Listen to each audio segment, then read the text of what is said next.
Masakit isipin na minsan kilala lang tayo ng mga kamag-anak o kaibigan natin kapag meron silang makukuha sa atin. Yan ang isa sa mga natutunan ni Flor sa kwento natin sa gabing ito. Flor de Lis. Isang napakaswerteng dalaga. Ang kanyang ama ay nagtatrabaho sa isang malaking kumpanya sa Maynila. At ang ina naman niya ay isang doktor at may sarili na itong klinik. Si Flor ay nag-aaral sa isang pribadong paaralan sa Maynila. May sarili itong driver na naghahatid at nagsusundo sa kanya. Malaki ang kontribusyon ng ama ni Flor sa kumpanyang pinagtatrabahuhan nito. Dahil sa paspasang pagtrabaho ng kanyang ama para sa kumpanya ay mabilis na lumago ang kumpanyang iyon. Kung kaya mabilis rin ang pagtaas ng kanyang posisyon. Malaki ang bahay nila Flor. Halos araw-araw ay may bisita sila. Mga kamag-anak o di kaya ay mga kaibigan ng kanyang ama. Lagi pa nga itong kinukuha ng ninong sa binyag. Mga paraan para makalapit sila sa pamilya nila Flor. At dahil sa mabait ang ama niya, ay malapit ito sa kanyang mga tauhan. Kapag may pagtitipon o di kaya ay kainan sa bahay nila, ay imbitado ang mga ito pati na ang kanilang mga pamilya. Bakasyon sa iba't ibang lugar at family bonding. At kapag may kaarawan sa isa sa kanila, ay talagang ginagastusan ng mommy at daddy niya. At dahil sa nag-iisang anak lang si Flor, ay nasusunod ang lahat ng kanyang gusto. Mamahaling gamit at saka damit, updated sa mga gadgets. Ngunit ang pagiging mataas na posisyon pala sa kumpanya nila na pinapasukan ng ama ay ang magdadala sa kanya sa panganib. Lingid sa kaalaman ni Harold ay may mga galit pala sa kanya. Wala siyang kaalam-alam na ang pagiging masigasig niya at masipag at pagsusumikap na mapalago lamang ang kumpanya ay hindi sapat. Dahil may isang maitim na budhi na nagpaplano ng di maganda sa kanya. Ang isang taong hinahangaan niya. Yun ang kanyang amo. Ang may-ari ng kumpanyang kanyang pinagtatrabahuhan. Ginamit lang pala siya nito para lumago ang kanyang kumpanya. Isang araw noon, kakauwi pa lang nila galing family vacation. Sila Flor kasama ang mommy at daddy niya. Nang biglang tumawag ang boss niya sa kanyang ama para mag-report daw sa opisina. Nagtataka man ay sumunod na lang ang kanyang ama. Nang makarating ito sa opisina, ay may mga papeles na ipinakita dito ang kanyang boss at ilang staff doon. Ipinaratangan nito na lihim na kumukupit ng pera ang ama ni Flor.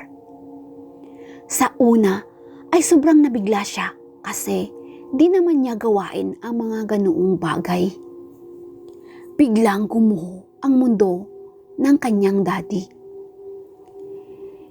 Di nito matanggap na ganon na lang kung makapagbintang sa kanya ang kanyang boss at paalisin siya sa trabaho. Gayong alam ng lahat kung gaano ang sakripisyo niya para sa kumpanyang iyon. Ngunit ang masakit pa ay walang nagsalita. Walang kumakampi na mga kaibigan niya sa opisina para sa kanya. Mga kaibigang laging nakadikit sa kanya. Di na siya nakauwi ng bahay. Agad-agad siyang pinadampot ng kanyang amo sa mga pulis na tauhan nito. Sa sobrang sama ng loob, ay dinaramdam talaga ng ama niya ang pagtatraidor na ginawa ng amo nito. Dahilan para siya ay inatake sa puso. Ang mas lalo pang masakit ay kaagad itong nabawian ng buhay dahil pinabayaan ito ng mga kapulisan. Di nila kaagad dinala sa ospital sa pag-aakalang nagdadahilan lang ito. Nagulat sina Flor at ang mommy niya sa mga nangyari. Masaya pa sila kaninang nag-uusap bago ito umalis. Tapos, nang hapon na iyon ay tumawag sa kanya na patay na raw si Harold. Ang sabi lang sa kanila ay nagnakaw daw ito ng pera ng kumpanya. Pero kilala niya ang kanyang asawa. Di nito magawa iyon. Alam ni Meredith na may anomalyang nangyayari. Kahit nasa kabaong na ang kanyang ama, ay parang di pa rin makapaniwala si Flor. Nawala na ang kanyang daddy. Ipinangako ko sa iyo, mahal. Gagawin ko ang lahat para makamtan mo ang hustisya. Narinig pa ni Flor na sabi ng kanyang ina. Sobrang napakahirap sa kanila na tanggapin ang pagkamatay ng kanilang padre di pamilya. At doon na nga, nakita nila Flor kung sino ang totoo nilang kaibigan. Walang ni isang nakiramay sa kanila na katrabaho ng kanyang ama. Takot ang mga ito na madamay sa galit ng may-ari ng kumpanya. Samantalang, dati ay laging nakadikit ang mga ito sa daddy niya. Pati rin ang iba nilang mga kamag-anak. Ang lagi nilang nakita sa bahay nila na nanghihingi o nanghihiram ng pera sa kanyang ama. Ngayon ay wala na rin. Balak ng ina ni Flor na tapusin muna ang libing ng bangkay ng kanyang daddy bago ito magsimulang asikasuhin ang kaso nito. Ngunit isang gabi na kumakain sila ng hapunan ay bigla na lamang nakarinig ng malakas na kalabog ang ina. Parang bintana iyong nabasag. Dali-daling tumayo ang kanyang ina para tingnan iyon. Kitang-kita ni Flor na may 4 na taong may tabon ang ulo na nakapasok sa kanilang bahay. Armado ang mga ito. Nakatutok ang baril sa ulo ng kanyang ina. Nang makakita ang ito ng katulong ay kaagad nilang pinatay. Nagsisigaw sa takot si Flor at ang kanyang ina. Nagmamakaawa sila na huwag patayin. Please, please, kahit ako na lang. Huwag na ninyong galawin ang anak ko. Maawa kayo sa kanya. Narinig pa ni Flor na sabi nito. Ngunit tumawa lang ang mga ito at tinadyakan ang kanyang ina. Napatakbo naman si Flor na lumapit sa kanyang mami. Walang ano-ano pa ay may inilabas na panyo ang mga ito at itinakip sa kanilang ilong. At nawalan na nga sila ng ulirat. Nagising na lang si Flor nang may tumatawag sa kanya. "Flor, nak, asan ka?" Tinig iyon ng kanyang ina. "Mom, andito ako," sabi naman ni Flor. Ramdam ni Flor na nakagapos sila at ang dilim-dilim ng paligid. "Flor, nak, kahit anong mangyari sa atin, pakatatag ka ha. Kailangan mong mabuhay, nak," umiiyak na sabi ng kanyang ina. "Mom, huwag kang magsabi ng ganyan. Tayong dalawa, Mom. Kailangan nating mabuhay. Di ko alam ang gagawin na mag-isa lang, Mom." Pareho silang napahagulhol na dalawa habang nag-usap. "Saan kaya tayo? Parang sa sasakyan tayo, nak. Saan kaya tayo dadalhin?" Mga ilang oras pa na nasa ganoon silang kalagayan at nakatulog na lang ulit. Nang magising na lang si Flor, nang biglang lumiwanag. "Hoy! Tumayo na kayo riyan!" Narinig pa ni Flor na sigaw ng lalaki, tapos hinila siya nito pababa ng compartment ng sasakyan. Wala silang kaalam-alam kung saang lugar sila. Ipinasok sila ng mga iyon sa isang lumang warehouse. Sa mga oras na iyon ay walang takip ang mukha ng 4 na lalaki. Malalaki ang katawan ng mga ito at ang tiyan. Makikita mo talaga sa mga mukha nila na mga halang ang kaluluwa. "Bakit nyo kami nilala dito? Saang lugar to? At bakit nyo ginawa sa amin ito?"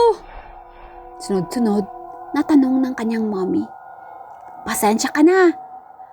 Malaking pera rin kasi ang makuha namin kapalit ng buhay ninyong dalawa. At jackpot rin dahil magaganda at makikinis kayo. Sobrang sayang pag kayo ay namatay rin kaagad." Nangingilabot si Flor sa mga narinig. Alam niyang may kaugnayan iyon sa boss ng kanyang ama. Wag niyong idamay ang anak ko. Maawa kayo. Babayaran ko kayo. Palayaan niyo lang kami." Pilit pa rin nakiusap ang ina ni Flor. "Nagpapatawa ka ba? At paano kami? Kami ang mapapatay ni boss kung pinalaya ka namin. Huwag kang mang-uto. Huwag ka nang magdagtak dyan. At kanina pa ako atat ng atat sa'yo," sabi nito at binaklas ang damit ng kanyang ina.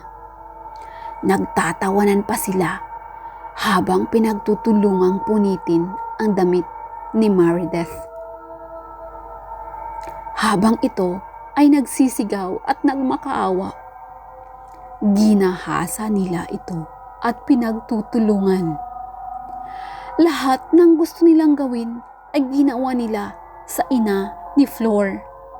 Habang si Flor ay nakatingin, sobrang sakit ang pangbababoy nila dito. Gusto niyang tulungan ang ina, ngunit nakagapos rin siya.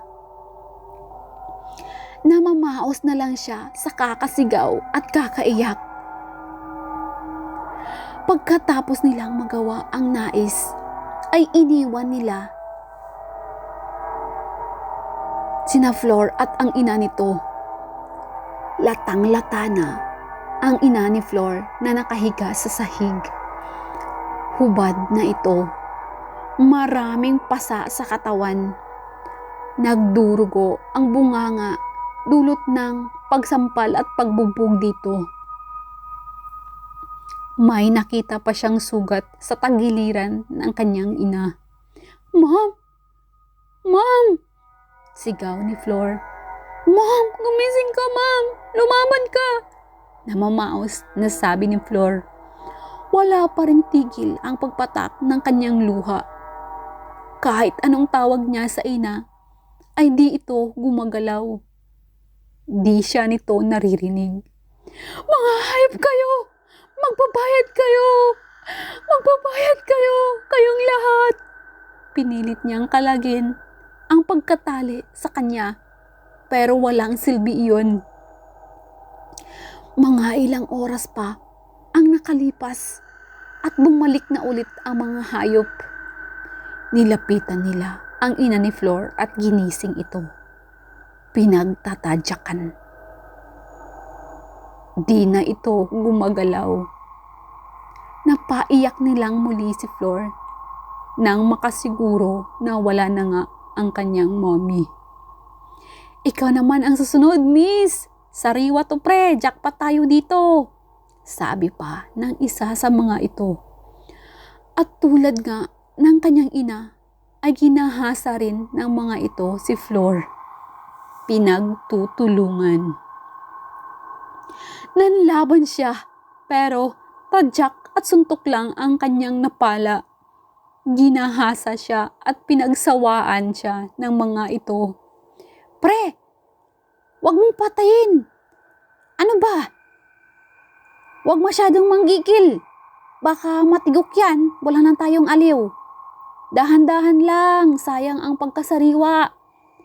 Saway pa ng isa sabay sapak sa kanyang kasama. Nang makita nito na sinuntok si Flor, dahilan iyon na mawalan ito ng malay.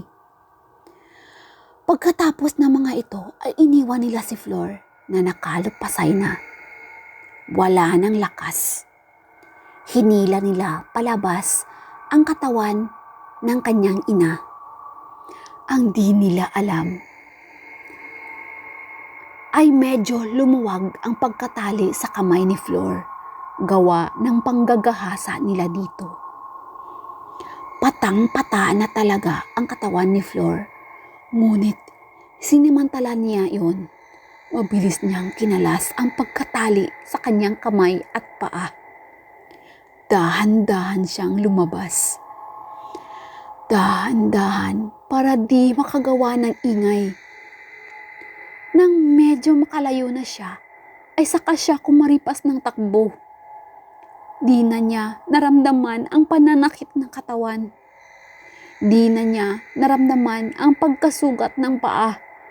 Wala siyang pake kahit hubad siya. Masama ang kanyang pakiramdam, pero kailangan niyang labanan iyon. Pumasok siya sa loob ng kagubatan. Wala na siyang pake kung anumang klaseng hayop ang naghihintay sa kanya sa bundok na iyon. Basta makalayo na lamang siya at makaligtas ang sarili. Umiiyak siya habang nagtatakbo. Kahit natumba na siya, ay pilit bumangon at naglakad ulit. Di na siya huminto. Palalim na ng palalim na pumasok siya sa gubat. Alam niya, malayo na siya. Malayo niya ang kanyang nilakad at itinakbo. Pero di pa rin siya tumigil. Sa tuwing maalala niya ang sinapit nila ng kanyang ina, ay umiiyak siya at pilit pa ring tumayo para maglakad. Hapon na iyon at malapit nang magdilim.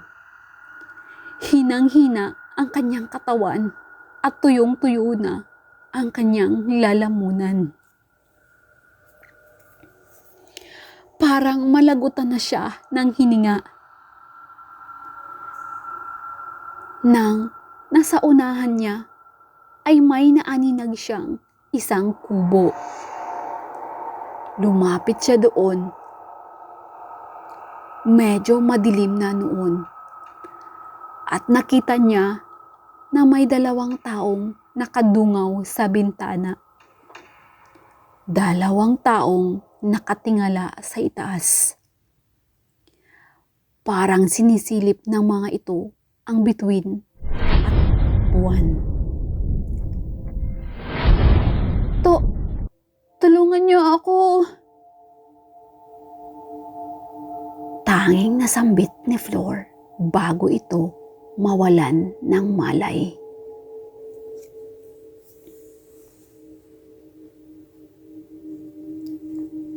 Bakit kaya may kubo sa pinakailalim na parte na iyon ng gubat? Sino-sino kaya ang mga iyon? Ligtas na kaya si Flor sa pagkakataong iyon? Abangan natin ang susunod na kwento ni Flor de Lis.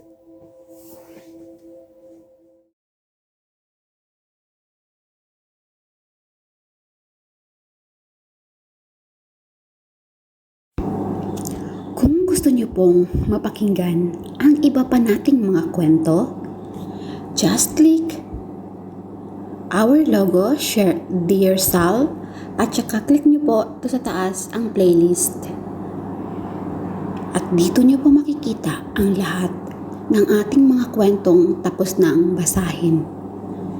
Sana po mag-enjoy kayo sa ating mga kwento at sana po mag-subscribe na rin kayo sa ating channel. Maraming salamat po sa inyong lahat.